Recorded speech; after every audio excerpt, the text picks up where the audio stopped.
नमस्कार। आज हम एक बहुत दिलचस्प शब्द पर बात करने वाले हैं, संहिता। अक्सर हम ये शब्द सुनते हैं तो सीधा लगता है कि हाँ, वेदों की बात हो रही है। लेकिन हमारे पास जो स्रोत सामग्री है, संहिता अर्थ एवं प्रकार, वो कुछ और ही कहानी बताती है। मतलब ये मामला कहीं ज्यादा गहरा है। तो चलिए आज इसी में उतरते हैं और समझते हैं कि ये संहिता आखिर है क्या भला। तो स्रोत से शुरू करते हैं। वो कहते हैं कि संहिता का सीधा सा मतलब है किसी चीज का व्यवस्थित संग्रह। मतलब कोई लिटरेचर हो या नियम कानून हो, उनको ठीक से एक सिस्टम से जमा करना, सम्यक रूप से, है ना? बिल्कुल। और यहाँ ये व्यवस्थित शब्द जो है ना, ये बहुत जरूरी है। ये सिर्फ इकट्ठा कर देना नहीं है, बल्कि एक लॉजिकल तरीके से एक क्रम में रखना है। और हाँ, सबसे फेमस उदाहरण तो वही है जो आपने कहा, वैदिक साहित्य। उसको तो हम संहिता कहते ही हैं। हाँ, वो 4 वेद संहिताएं, ऋग्वेद, यजुर्वेद, सामवेद और अथर्ववेद। ये तो खैर जानी मानी बात है। लेकिन जो दिलचस्प बात स्रोत बताते हैं वो ये कि कहानी यहाँ खत्म नहीं होती।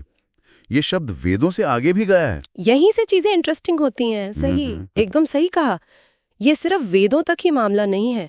स्रोत बताते हैं कि जैसे मनु वगैरह ऋषियों ने जो धर्मशास्त्र लिखे, जिन्हें स्मृतियां भी कहते हैं, मतलब जिनमें समाज कैसे चले, नियम क्या हो, ये सब बातें हैं, उनको भी संहिता कहा गया। और इतना ही नहीं, जो अलग अलग फिलोसॉफिकल या रिलीजियस ग्रुप्स थे ना, उनके अपने खास टेक्स्ट को भी कई बार संहिता कहा गया। अरे, मतलब स्मृतियों को भी, और फिर आप कह रही हैं कि पुराणों को भी संहिता कहा गया? ये तो मैंने सोचा ही नहीं था। स्रोत में कूर्म पुराण और स्कंद पुराण का नाम है, और उनमें बाकायदा लिस्ट मिलती है संहिताओं की। ये तो कमाल है। क्या मतलब उस वक्त ज्ञान को देखने का नजरिया ही अलग था? कितना फैला हुआ था ये कॉन्सेप्ट? निश्चित रूप से। इससे पता चलता है कि संहिता शब्द कितना कॉमन यूज में था, कितना फैला हुआ था। बल्कि एक जगह ब्रह्मवैवर्त पुराण के श्री कृष्ण खंड में तो संहिताओं की एक लंबी लिस्ट दी गई है।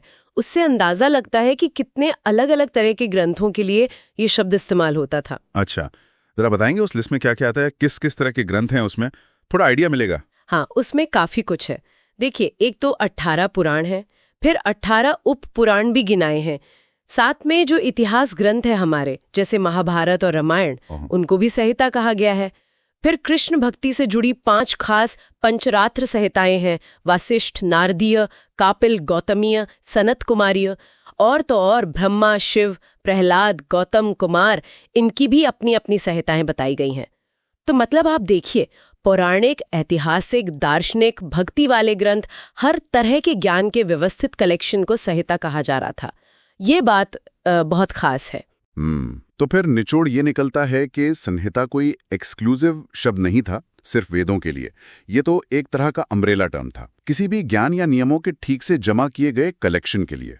चाहे वो वेदों का ज्ञान हो या पुराणों का, या फिर नियम कानून हो या किसी पंथ की अपनी बातें, जोर कलेक्शन से ज्यादा शायद उसकी व्यवस्था पर था, है ना? सम्यक होने पर बिल्कुल सही पकड़ा आपने। ये दिखाता है कि हमारी ज्ञान परंपरा में चीजों को सिर्फ इकट्ठा करना जरूरी नहीं समझा गया। उनको सहेजना, उनको एक ढांचा देना, व्यवस्थित करना, इस पर बहुत जोर था। ज्ञान को एक तरह से स्ट्रक्चर देने की ये कोशिश थी।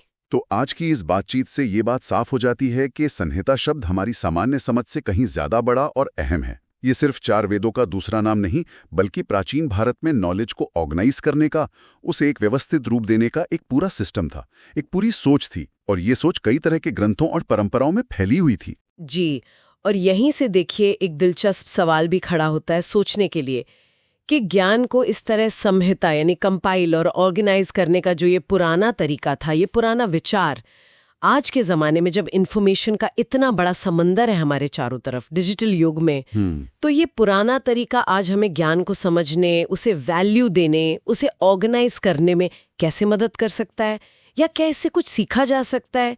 ये सोचने वाली बात है।